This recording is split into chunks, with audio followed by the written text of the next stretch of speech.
If you don't believe in tariffs, then why don't we go back to when America was a self-sustaining economy, when they had tariffs, and look how rich the country used to be. As you well know, everybody in the world wanted to come to America at one time. It was the place that, not anymore, but it used to be. The deals that they're giving to the bigs. Like Trump said something, if you invest $1 billion or something, we'll give you grants and stuff. Well, how about the small people? Look what they just gave with some chip company, $6 billion?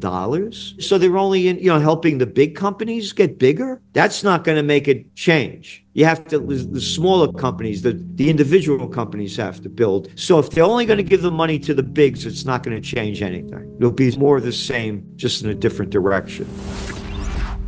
So if the tariffs are only going to help the big companies, it's not going to reverse the negative trend. And again, that's where they're getting the money from. Once upon a time, there was this guy called Mussolini, the merger of state and corporate powers, fascism, his definition. And that's what's going on, the corporate powers. We look at it, it's going to be a big crypto year if they keep going the way they're going. And we're still very positive on gold. You're not going to see gold prices go down much. It's had its correction. It could go down another $100, $200 temporarily, but it'll go back up. And 200 down from 600, over 600 up isn't a lot. So it's had its correction. So gold is long-term for us. But if you're going to gamble, we're gambling, we play the Bitcoin and we play the crypto game. Because that's the players that are there now. You go with the players.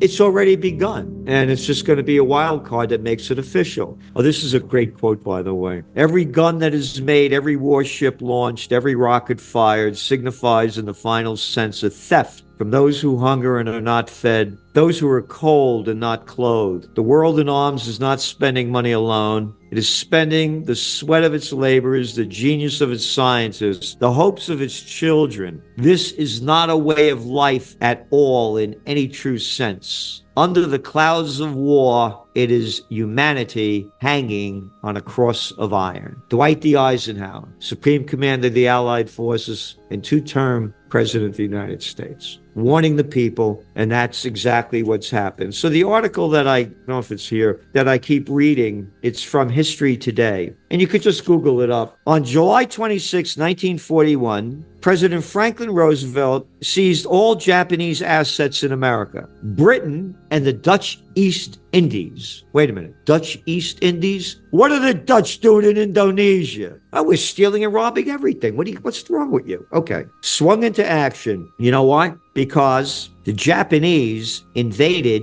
It was in retaliation for the Japanese occupation of French Indochina. Wait a minute. What are the French doing in Vietnam, Cambodia, and Laos? And you're calling it French Indochina? Oh, you're stealing their rubber, their tin, rape, pillaging. I forgot. Oh, that's why the United States, Great Britain, and Dutch East Indies followed suit. You ready? The result: Japan lost access to 3/4 of its overseas trade and 88% of its imported oil. They only import 100%. Oh, wait a minute. You cut off all their oil and you just killed all their overseas trade. I can't understand why they bombed Pearl Harbor. That was in July and December. All right? I didn't know this until 2 years ago. They don't teach this. There's going to be a false flag event if this Ukraine war keeps escalating. Biden is sending more money, more weapons. And if the Israel war, they're talking about, even Trump's talking about going after Iran. If they go after Iran, oil prices, now they're low. Look at the price of Brent crude. We're talking about $73 a barrel. You go back to like April, it was right about 90. You're looking at Brent crude, and it's showing you how weak the global economy is. So anyway, if war breaks out, you're going to see Brent crude go to like $130 a barrel. That'll crash the economy and blow the bubble out of the artificially propped up equity markets. Those are the things that we're concerned about. A false flag event. Go back to 9/11. Look what was going on, the dot-com bust. Little Georgie Bush's ratings were in the toilet. Then what was the NASDAQ down, like 70% or something? 9/11 happens, but all forgotten about. Then we had that fake housing boom. Everybody forgot about the dot-com bust. That's what I'm concerned about. World War II had already begun. before the United States got involved in it. 80% of the American people were opposed to going to war with Europe before they bombed Pearl Harbor. They bombed Pearl Harbor, whew, we're at war. That's how quick it could change. Go back to 9/11. How can anybody with a brain bigger than a pea listen to this little stupid boy, George Bush, a little daddy's boy of nothing? We're going to get that guy Osama bin Laden dead or alive. 90% of the people supported him. The longest war in American history, the Afghan War. And again, we wrote about this in detail in the Trends Journal magazine as it was happening. The Afghan, they were saying, no, we want to talk to you. We had nothing to do with this. You know what Bush said? We have no time to talk. And the people followed. When I talked about, people call you an isolationist, this or that. Again, I have peace rallies here. I had Judge Napolitano, Scott Ritter. Yes.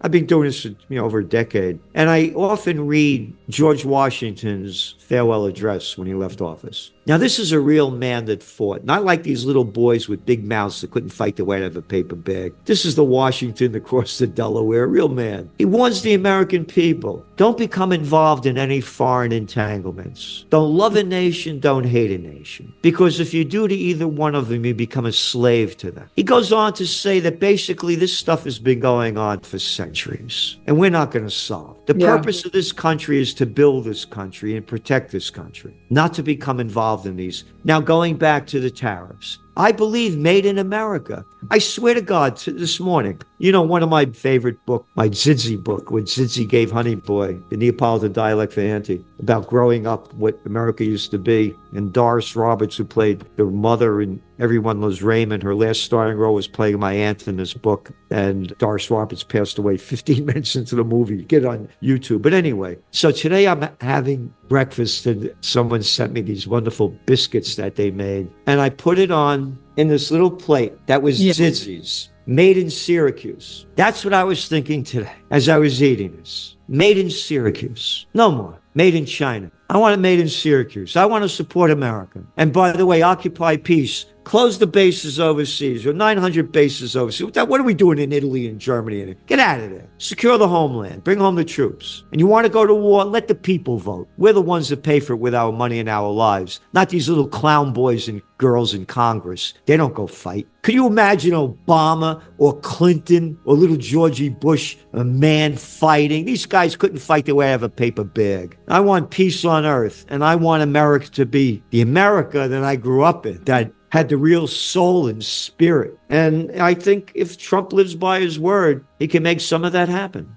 I love this country. That's why I own these buildings. If I was born in Alta Villa Arpina, Vica Quenz, I wouldn't be me. I'm only me because of Monopolitano, born in the Bronx, born to be free. It began to go down, as I said, when Clinton did the Federal Communications Act in 1996. I used to be on CNN almost like 4 times a month. I was on Oprah twice. I used to be on Good Morning America all the time. When I come out my top trends, it would be, I'd go to the biggest first and the second and the third. So I'd be on the Today Show, then I'd go to Good Morning America, then I'd go to CBS Morning News after. And then I was on everybody all the time. It's gone. And, I came up with the term prostitutes. Media whores that get paid to put out by their corporate pimps and government whoremasters. Look how many people in the media come from government. Oh, what's that? Psaki that used to be the mouthpiece for Biden. She's over there. Or Stephanopoulos, he has his show. He used to work for Clinton. One after another. As George Carlin used to say, it's one big club and you're not in it. And that's what it is.